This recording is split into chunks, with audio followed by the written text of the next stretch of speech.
ಸದನದಲ್ಲೂ ಕೂಡ ಈ honey trap ಬಗ್ಗೆ ಈಗ ಬಹಳ ಗಂಭೀರವಾದಂತ ಚರ್ಚೆ ನಡೀತಾ ಇದೆ. ಸಿಎಂ ಆದಂತವರು ಅವರ ಸಚಿವರಾಗಿರ್ಬೋದು, ಶಾಸಕರಾಗಿರ್ಬೋದು, ಅವರನ್ನ ಕಾಪಾಡಿಕೊಳ್ಳಬೇಕು, ಅವರ ಜೊತೆಗೆ ನಿಲ್ಲಬೇಕು ಅನ್ನುವಂಥ ವಿಚಾರವನ್ನ ವಿಪಕ್ಷ ನಾಯಕರು ಇಲ್ಲಿ ಆಗ್ರಹವನ್ನ ಮಾಡ್ತಾ ಇರೋದು.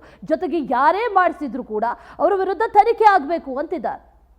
ಈ ಕಡೆಯವರು ಇರ್ಬೋದು, ಯಾರ ಹೆಸರು ಹೇಳಿಲ್ಲ, ಹನಿ ಟ್ರ್ಯಾಪ್ ಆಗಿದೆ ಅಂತ ಹೇಳಿದ್ದಾರೆ. ಅದಕ್ಕೆ ನಮ್ಮ ಗೃಹ ಸಚಿವರು ಉತ್ತರ ಕೊಟ್ಟಿದ್ದಾರೆ. ಈಗಾಗಲೇ ಗೃಹ ಸಚಿವರು ಸದನದಲ್ಲಿದ್ದರು, ಅವರು ಉತ್ತರ ಕೊಟ್ಟಿದ್ದಾರೆ. ಈ ಬಗ್ಗೆ ಉನ್ನತ ಮಟ್ಟದ ತನಿಖೆಯನ್ನು ಮಾಡಿಸ್ತೇವೆ ಅಂತ ಹೇಳಿದ್ದಾರೆ.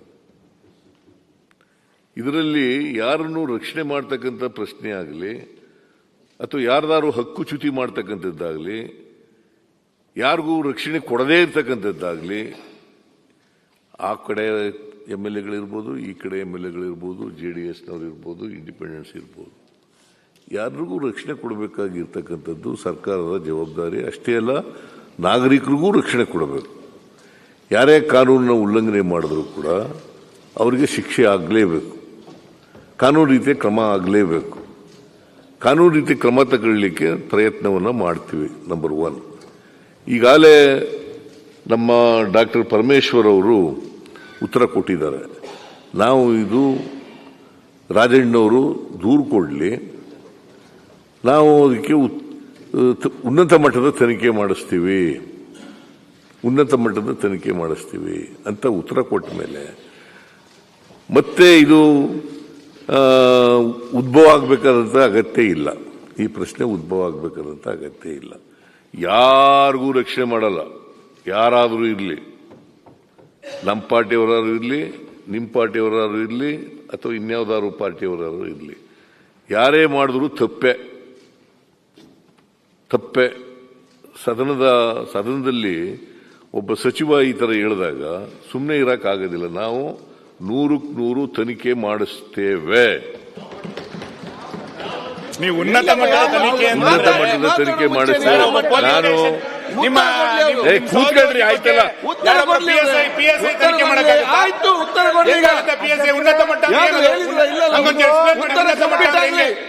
ಕಂಪ್ಲೀಟ್ ಆಗ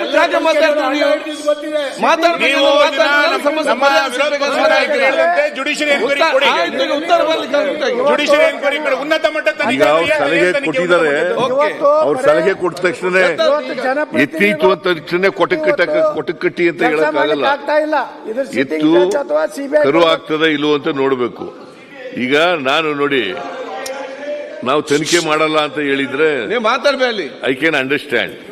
ಈಗಾಗಲೇ ನಾನು ಇವ್ರ ಜೊತೆನಲ್ಲಿ ಮಾತಾಡಿ, ಪರಮೇಶ್ವರ್ ಜೊತೆಯಲ್ಲಿ ಮತ್ತೆ ಸೀನಿಯರ್ ಮಿನಿಸ್ಟರ್ಗಳ ಜೊತೆ ಮಾತಾಡಿ, ಎಲ್ಲರಿಗೂ ರಕ್ಷಣೆ ಕೊಡ್ತಕ್ಕಂಥ ಜವಾಬ್ದಾರಿ ನಮ್ದು. ಬಿಜೆಪಿಯವರಿರಲಿ, ಕಾಂಗ್ರೆಸ್ನವರು ಇರಲಿ, ಅಥವಾ JDSನವರು ಇರಲಿ, ಮಿನಿಸ್ಟರ್ಗಳಿರಲಿ, ಬೇರೆ ಬರೀ ಶಾಸಕ ಅಷ್ಟೇ ಆಗಿರಲಿ, ಎಲ್ರಿಗೂ ರಕ್ಷಣೆ ಕೊಡಬೇಕಾಗಿರ್ತಕ್ಕಂಥ ಜವಾಬ್ದಾರಿ ನಮ್ದು. ಅದಕ್ಕೋಸ್ಕರ ರಕ್ಷಣೆ ಕೊಡ್ತೀವಿ. ನಂಬರ್ 1. ನಂಬರ್ 2, ಯಾರ ಹೆಸರು ಹೇಳಿಲ್ಲ. ಹೇಳಿದ್ರೆ ಕ್ರಮ ತಗೋಬಹುದಾಗಿತ್ತು. ಅವರು ಇಂಥ ಹೆಸರು ಹೇಳಿಲ್ಲ. ಅದರಿಂದ ಮಾನ್ಯ ಅಧ್ಯಕ್ಷರೇ, ಇದು ನಾವು ಉನ್ನತ ಮಟ್ಟದ ಸಮಿತಿ ಮಾಡ್ತೀವಿ. ನಾನು ಡಾಕ್ಟರ್ ಪರಮೇಶ್ವರ್ ಅವ್ರ ಜೊತೆ ಕಂಪ್ಲೇಂಟ್ ಕೊಟ್ಟಿದ್ದಾರಾ? ಮಾನ್ಯ ಮಂತ್ರಿಗಳು ಹೋಮ್ ಮಿನಿಸ್ಟ್ರಿ ಕಂಪ್ಲೇಂಟ್ ಕೊಟ್ಟಿದ್ದಾರಾ? ನಿನ್ನೆ ಕೊಡ್ತೀನಿ ಅಂತ ಹೇಳಿದ್ರು. ನಿನ್ನೆ ಉತ್ತರ ಕೊಟ್ಟಿರಲ್ಲ. 12 ಗಂಟೆ ಆಗಿದೆ, ಈಗ 13 ಗಂಟೆ. ಏನಾಗಿದೆ ಹೇಳಿ? ಅವರು ಈ ಸಾಲ್ಸ್ ಸೀನಿಯರ್ ಮೆಂಬರ್. ಈಗ ಮುಖ್ಯಮಂತ್ರಿಗಳು ಉನ್ನತ ಮಟ್ಟದ ತನಿಖೆಯನ್ನ ಕೊಡ್ತೀನಿ ಅಂತ ಹೇಳಿದ್ದಾರೆ. ನಮಗೆ ಬೇಕಾಗಿರುವಂತದ್ದು ಉನ್ನತ ಮಟ್ಟದ ನಾನ್ ಮಾತಾಡಕ್ಕಾದ್ರೂ ಬಿಡಿ, ದಯವಿಟ್ಟು. ಇಲ್ಲಿ ಉನ್ನತ ಮಟ್ಟ ಅಂತ ಹೇಳಿದ್ರೆ ಇಲ್ಲಿ ಜಡ್ಜ್ಗಳು ಇನ್ವಾಲ್ವ್ಮೆಂಟ್ ಇದೆ. ಎಲ್ರಿ ಹೇಳಿದಾರೇನ್ರಿ ರಾಜಣ್ಣ? ನೋಡಿ, ಪತ್ರಿಕೆಯಲ್ಲಿ ಬಂದಿರೋದು ರಾಜಣ್ಣ ಹೇಳಿದಾನೇನ್ರಿ? ನೀವೇ ಪತ್ರಿಕೆನೆಲ್ಲ ಕೋಟ್ ಮಾಡಿದ್ರಲ್ಲ.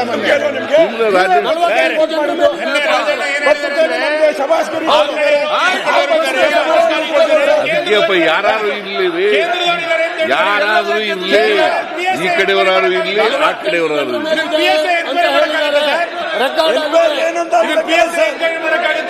ಕೇಂದ್ರದವರಿದ್ದಾರೆ ಅಂತ ಹೇಳಿದ್ದಾರೆ. ಕೇಂದ್ರದ ಸಚಿವರಿದ್ದಾರ, ಕೇಂದ್ರದ ಕಾಂಗ್ರೆಸ್ ನಾಯಕರಿದ್ದಾರ, ಯಾರಿದ್ದಾರೆ?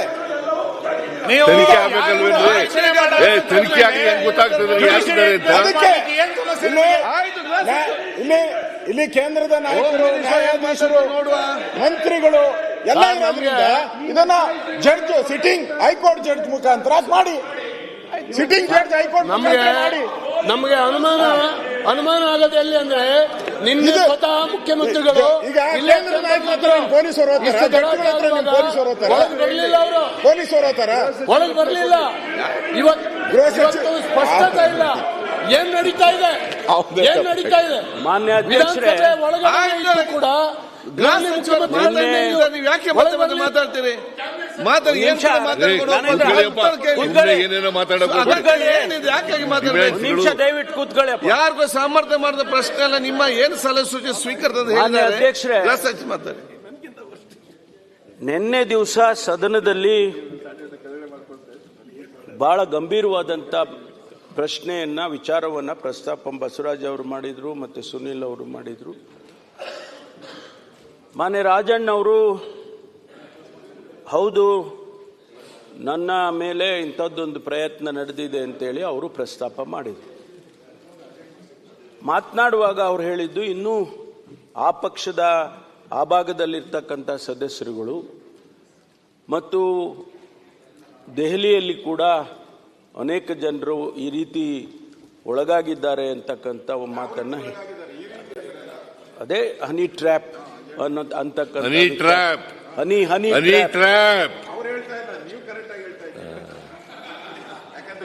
ಅವ್ರು ಇಲ್ಲಿ ಬರ್ಬೇಕಾದ್ರೆ ನಿಮ್ ಚೇಂಬರ್ ಇಂದ ಮುಂಚೆ ಬಂದ್ರು ಅಂತ ನನಗೆ ಮೆಸೇಜ್ ಅದಕ್ಕೆ ಮುಂಚಿತವಾಗಿ ನನ್ನ ಜೊತೆ ಮಾತಾಡಿದ್ರು. ಸರಿ, ವೆರಿ ಗುಡ್. ಅವ್ರೇನ್ ಹೇಳಿದ್ರು ಅಂದ್ರೆ, ಅದೇ ಅಲ್ಲೇನ್ ಮಾತಾಡಿರ್ಲಿಲ್ಲ, ನಾನು ಮೊದಲೇ ಮಾತಾಡಿದ್ರು.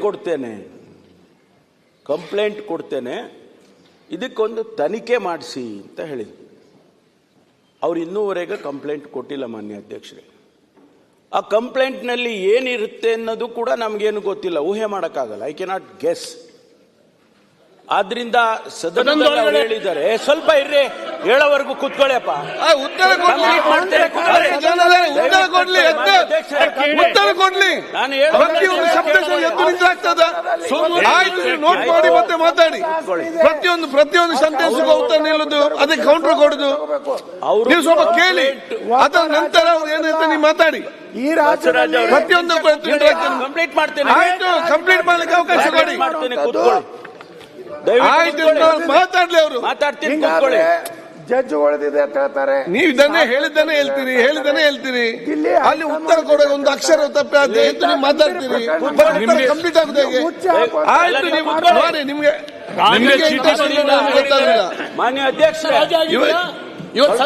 ಆಯ್ತು, ನೀವು ಯಾಕೆ ಮಾತಾಡ್ತೀರಿ? ನೀವು ಸೋಮೋಟ ತಗೊಳ್ಬೇಕಾಗಿತ್ತು. 12 ಗಂಟೆ ಸಲಹೆ ಸೂಚನೆಗಳು ತಾವೆಲ್ಲ ಕೊಟ್ಟಿದ್ದೀರಿ. ಅವ್ರು ಮಾತಾಡಲಿ, ಉತ್ತರ ಕೊಡ್ಲಿ. ಮಾನ್ಯ ಅಧ್ಯಕ್ಷರೇ, ನಾನು ಸದನದಲ್ಲಿ ಎಲ್ಲ ಸದಸ್ಯರಿಗೂ ಕೂಡ ಹೇಳಿ ನಾನು ತನಿಖೆಯನ್ನ ಮಾಡಿಸ್ತೇನೆ ಅಂತ ಹೇಳಿದ್ದೇನೆ. ನಾನು ಕಮಿಟ್ ಆಗಿದ್ದೇನೆ, ತನಿಖೆ ಮಾಡಿಸ್ತೇನೆ ಅಂತ. ಸ್ವಲ್ಪ ಅದಕ್ಕೆ ನಾನು ಮುಖ್ಯಮಂತ್ರಿಗಳ ಜೊತೆಯಲ್ಲಿ ಚರ್ಚೆ ಮಾಡಿ ಯಾವ ಹಂತ ಉನ್ನತ ಮಟ್ಟದ ತನಿಖೆ ಅಂತ ಹೇಳಿದ್ದೇನೆ. ಆದರೆ ಜುಡಿಷಿಯರಿ ನೋಡಿ, ನಾವು ಸರ್ಕಾರ ಮಾನ್ಯ ಮುಖ್ಯಮಂತ್ರಿಗಳ ಜೊತೆಯಲ್ಲಿ ಚರ್ಚೆ ಮಾಡಿ ಯಾವ ಹಂತದಲ್ಲಿ ತನಿಖೆಯನ್ನು ಮಾಡಬೇಕು, ಯಾರಿಂದ ಮಾಡಬೇಕು, ಅದನ್ನೆಲ್ಲ ನಾವು ಚರ್ಚೆ ಮಾಡ್ತೀವಿ. ಮಾಡಿ ಆನಂತರ ನಿಮ್ಮ ಹತ್ರ ಮುಚ್ಚಿಡೋದೇನಿದೆ ಅದನ್ನ ಮಾಡ್ತೇವೆ ಅಂತೇಳಿ ನಾನು ಕಮಿಟ್ ಆಗಿದ್ದೇನೆ. ಏನು ಅಂತ ಮಾಡಿ ಆನ್ಸರ್ ಮಾಡಿ ಅಂತ ನಮ್ಮ ಚರ್ಚೆ ಇರೋದು. ತಮ್ಮ ತನಿಖೆ ಮಾಡ್ತೀವಿ ನಂತರ ಮುಖ್ಯಮಂತ್ರಿಗಳು ಬಜೆಟ್ ಉತ್ತರ ಕೊಡಿ ಅಂತ ತಮ್ಮ ಸಲಹೆಯನ್ನು ಪರಿಗಣಿಸ್ತೇವೆ. ಆಗ್ಬೋದಾ? ತಮ್ಮ ಸಲಹೆಯನ್ನು ಕೂಡ ಪರಿಗಣಿಸ್ತೇವೆ. ಇಲ್ಲಿ ಮಂತ್ರಿಗಳು ಮಾತ್ರ ಇದ್ರೆ ನೀವು ಉನ್ನತ ಕರೆಕ್ಟ್ ಆಗಿದೆ. ಇಲ್ಲಿ ಜಡ್ಜ್ಗಳಿದ್ದಾರೆ, ಹೈಕೋರ್ಟ್ ಕೇಂದ್ರದ ನಾಯಕರಿದ್ದಾರೆ, ವಿರೋಧ ಪಕ್ಷ ಇವರೆಲ್ಲ ಹೋಗಿ ಪೊಲೀಸರು ಕಂಪ್ಲೇಂಟ್ ಬರ್ಲಿ ಅಲ್ಲ. ನೋಡಿ ಅವರು ನೋಡಿ, ಇದು ನಾಳೆ ಎಲ್ಲರಿಗೂ ನಮ್ಗೇನು ಈ ಸರ್ಕಾರ ಇರ್ಬೋದು, ಇನ್ನೊಂದು ಸರ್ಕಾರ ಇರ್ಬೋದು, ಎಲ್ಲರೂ ಮುಖ್ಯಮಂತ್ರಿ ನೀವು ಯಾಕೆ ಮಾತಾಡ್ತೀರಿ ಇಲ್ಲಿ? ಸುರೇಶ್ ಕಂಪ್ಲೇಂಟ್ ಬರಲಿ, ವಿಚಾರ ಏನು ಅಂತ ಹೇಳಿ ಏನಿಲ್ಲ ಮಾತು, ನೀವೇ ಕೇಳಿದ್ರೆ ಪರಮೇಶ್ವರ್ ಅವರೇ, ಇಲ್ಲಿ ಮುಖ್ಯಮಂತ್ರಿಗಳು ಯಾರೋ ಆಗ್ತಾರೆ. ಮಾತಾಡ್ತಾರೆ.